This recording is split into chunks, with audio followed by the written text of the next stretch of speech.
पैसा वैसा कब दिलवाओगे इनको ट्रंक लाइन के लिए? सर अमृत 2 में 100 करोड़ रुपए भी रिजर्व कर लिए गए हैं सर, नगर निगम के प्रथम आकलन के अनुसार, और 15वें वित्त के अरे 73 भाई, करोड़ रुपए। अमृत योजना में ये तो देखो पहले, अमृत नाम तो बड़ा अच्छा है, सर लेकिन अमृत जैसा काम तो हो। अमृत योजना में वो काम करो जो मूलभूत परेशानियों का निवारण करे।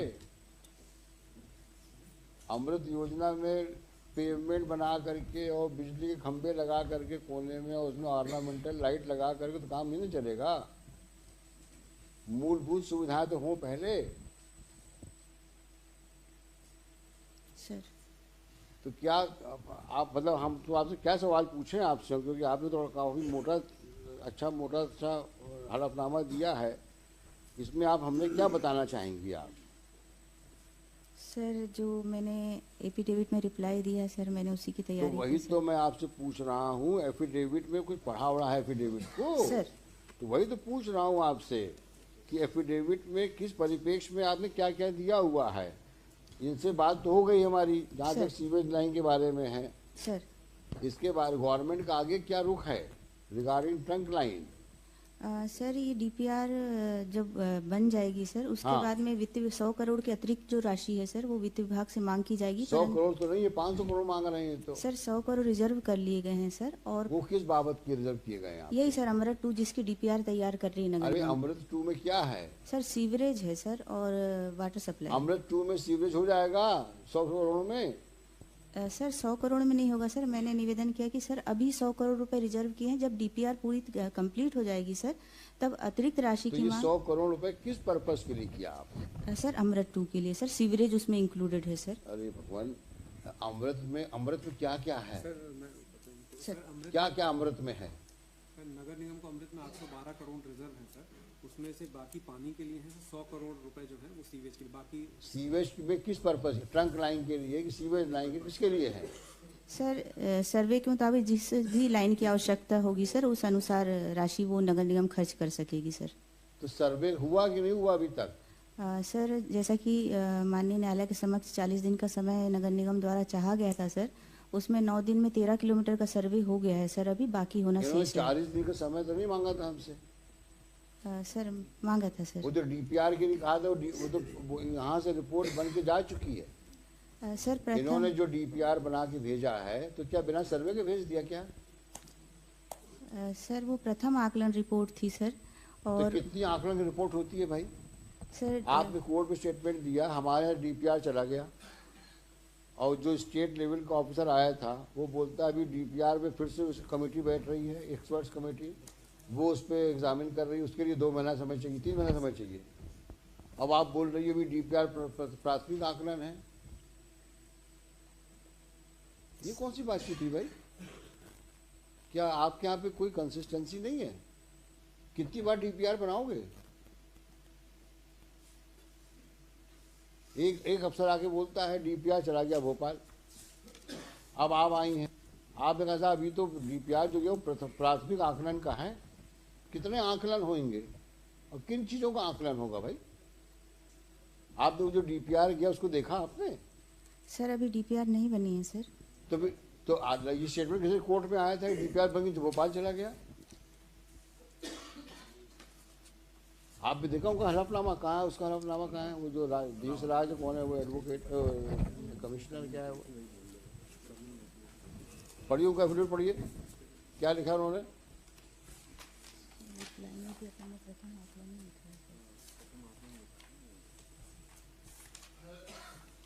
इसका मतलब आपने पहले के हलफनामे नहीं देखे? पहले के हलफनामे देखे आपने? पहले के हलफनामा समझती हो? सर एफिडेविट, सर अंग्रेजी में एफिडेविट, हिंदी में हलफनामा। सर एक देशराज करके यहाँ पे इंजीनियर साहब हैं, उन्होंने हलफनामा दिया था कि साहब भोपाल के दूरभाष में निर्देश मिले हैं कि ये कहा जाए कि अभी 3 महीना लगेगा हमको, ऐसा कहा था ना? सर तो वो 3 महीने तो डीपीआर चला गया था यहाँ से। सर मेरा निवेदन यही था अच्छा सर। ये बताओ कहाँ लिखा हो डीपीआर नहीं किया अभी तुम्हारे पास? देखो किस पैरा में लिखा है बताओ, सर किस पैरा में लिखा है? डायरी मत देखो, एफिडेविट देखो। जो तुम्हें पेश किया कोर्ट में किस पैरा में लिखा है बताओ। पढ़ के आई नहीं हो तुम तो, सर तुम पढ़ा डायरी था लेके सर। आई हो। कुछ सीखो, जब कोर्ट में अपीयर हो। अब हमने तो बुलाया नहीं था आपको, आप खुद ही आई हैं। जब आई हो तो पूरा पढ़ के आना चाहिए था ना भाई, किस पैरा में क्या लिखा है। थोड़ा पढ़ा लिखा करो। किस पैरा में क्या लिखा है बताओ, और कहाँ लिखा है कि अभी डीपीआर का प्राथमिक आकलन है, अभी बाद में होगा, उसके बाद देखा जाएगा।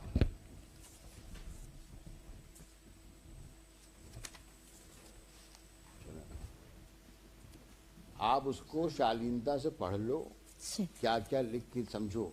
सर ये अफसरों की मीटिंग नहीं चल रही, सर ये हाई कोर्ट चल रहा है। यहाँ पर जो कागज आप पेश करते हैं उसी कागज को रिफर करना पड़ता है। समझ आया आपको? सर तो आपको अपना हलफनामा ठीक से पढ़ना चाहिए। सर उसको पढ़ लीजिए, समझ लीजिए, फिर बोलिए आप, ताकि सब चीजें एक पेज पे आ जाए।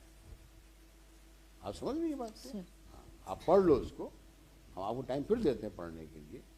और हर चीज़ आप भी देख लीजिए उसको, जो बंदे को बुलवा लीजिए आप, ताकि आगे हम उसको उस प्रकार से वो कर लें, सब रिकॉर्ड में आ जाए कि साहब ये अमुक संस्था जो है इसका फिर से सर्वे करेगी, और क्या क्या रिक्वायरमेंट है उसकी। और इनकी जो डीपीआर की बात कर रही हैं आप, नाउ आप गवर्नमेंट को रिप्रेजेंट कर रही हैं, तो आप पढ़ लीजिए पूरा उसको। Mister Modi, you also please either you argue or why have you made her to stand here? पिछले डीपीआर में आप ये भी जो डीपीआर की बात हो रही है, जैसे ना पीसी रिपोर्ट तो नहीं थी जो प्रिलिमिनरी तैयार होती है, उसके बाद में वो डीपीआर बनता है। वो मतलब जो मैंने थोड़ा इसमें पीएस डॉक्टरों में देखा है, कई बार पीपीआर में करके वो आधा डीपीआर नहीं होता, उसकी प्रारंभिक रिपोर्ट होती है, उसके बाद में फिर डीपीआर बनता है। कहीं उसके रेफरेंस में तो डीपीआर वगैरह का शब्द नहीं आ गया, उस वक्त पता चलता है। यही हुआ है तो प्रिलिमिनरी एस्टिमेट हाँ, वो देख गया था, लीजिएगा। जिसको डीपीआर रेफर किया। तो ये तो ये सब तो ये जबरदस्त। चीज़ तो आपको बतानी पड़ेगी ना, मतलब कोर्ट को बतानी पड़ेगी। मतलब हर कोई एक्सपर्ट नहीं है कि आप डीपीआर कहोगे तो डीपीआर ही माना जाएगा। हाँ, वो पीपीआर को अगर डीपीआर करोगे तो कैसे बनेगा?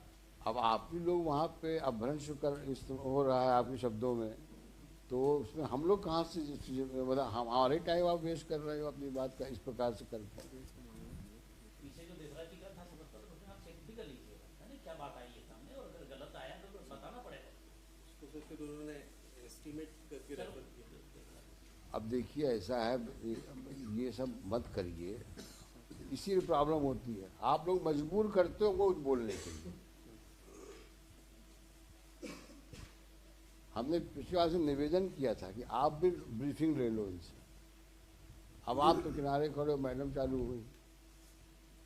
मैडम पहली बार कोर्ट आई, अब वो भी सब डायरी में नोट्स वोट्स लेके आई हैं, लेकिन कागज पढ़ नहीं रही है वो अपनी। मीटिंग में डायरी पढ़ा करो, कोर्ट में कागज पढ़ा करो जो पेश किया है कोर्ट। पहली बार अपियर हो रही हो क्या? सर हाँ, तभी तो प्रॉब्लम है। तो मोदी साहब से इंस्ट्रक्शन ले लेते। जब वकील कर रखा है तो वकील को बोलने दो ना भाई। आपको हम बुलाते तो आप बोलती। आप तो शुरू हो गई एकदम से बिना फुल स्टॉप काम आके। अब आप बैठिए, पढ़िए उसको ठीक से और समझिए। आईएएस अफसर हैं आप? नहीं सर, हाँ राज्य प्रशासनिक सेवा से हूँ। हाँ, तो पीसीएस अफसर तो हो, आगे करके आईएएस ही बन जाओगी। कहने का मतलब है पूरा समझो तो उसको कि किसका हलफनामा दिया है, क्या सवाल कोर्ट पूछ सकती है। जो सवाल हमने आज पूछे उस पर मनन करो और मोदी साहब से बातचीत करो कि साहब हम सरकार का हलफनामा दे रहे हैं, इसमें क्या क्या चीज़ें और जोड़नी है, क्या घटानी है, पूछो उनसे। नहीं समझ में आया? करो मोदी अब इसको। अरे रुको 2 मिनट, तुम हम्बल रिक्वेस्ट है, सिवाय महफिल बिगाड़ने वो कोई काम है तुम्हारे पास में? यहाँ काम करो।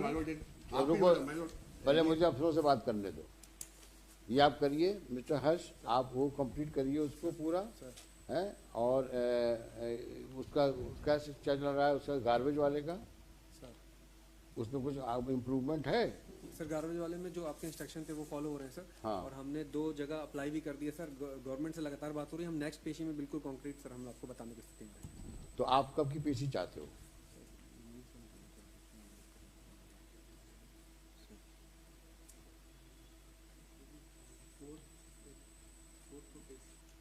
हैं? इतना लंबा क्यों? तो ऑलरेडी क्यों है इनके पास में हायर, क्या है इनके पास एजेंसी?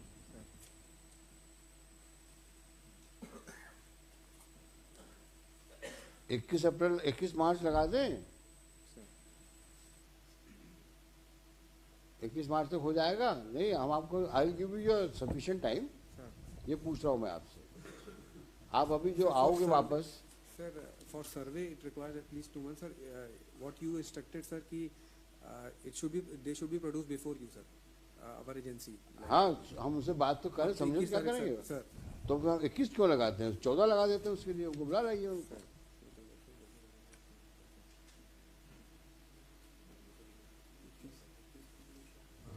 आप 14 बुला लाइए उनको और 14 को उनसे बातचीत करें हम। और इस बीच मैडम आप भी रेडी हो जाओ कि सरकार से बात कर लो। मतलब we want to crop 2 and 2 makes 4। No ipse dixit, clear बात। सर इतना काम हमारा इस महीने हो जाएगा। इसके बाद हम ट्रंक लाइन के लिए फेज बैनर में इतना करेंगे हम। ये कहना अमृत में और जो जो भी आपकी स्कीम्स हैं 100 करोड़ आज दे दिया फिर आगे देखेंगे, ये सब नहीं। ये जो काम होना है और ये पब्लिक इंटरेस्ट का काम है, ये होना चाहिए।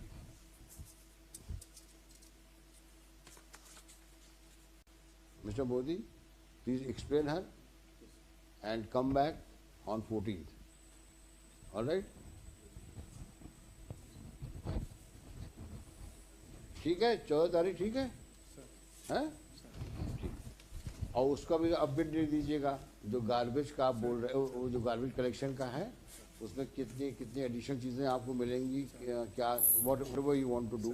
हाँ, अच्छा हाँ, before you part with let me also appreciate you कि भाई आप लोगों ने बहुत अच्छा काम किया। वो जो समाधान आपके द्वार में है, कॉरपोरेशन ने करीब 53,000 केसेस निपटाए हैं, उसके लिए आप जो है बधाई के पात्र हैं। और ऐसे ही आप अगले कैंप्स में करते रहिए। मुझे बताने में खुशी हो रही है कि पूरे स्टेट में 44 लाख केसेस निपटे हैं और 150 करोड़ का रेवेन्यू जनरेट हुआ है। उसमें शायद कुछ पोर्शन कंपनसेशन के लिए गया हो, but it's a very big achievement in the state. और ये अपने में एक अनूठी पहल थी जिसमें कई विभागों ने मिल करके बहुत अच्छा काम किया है। वो सभी बधाई के पात्र हैं, तो आप भी उसमें से एक हैं।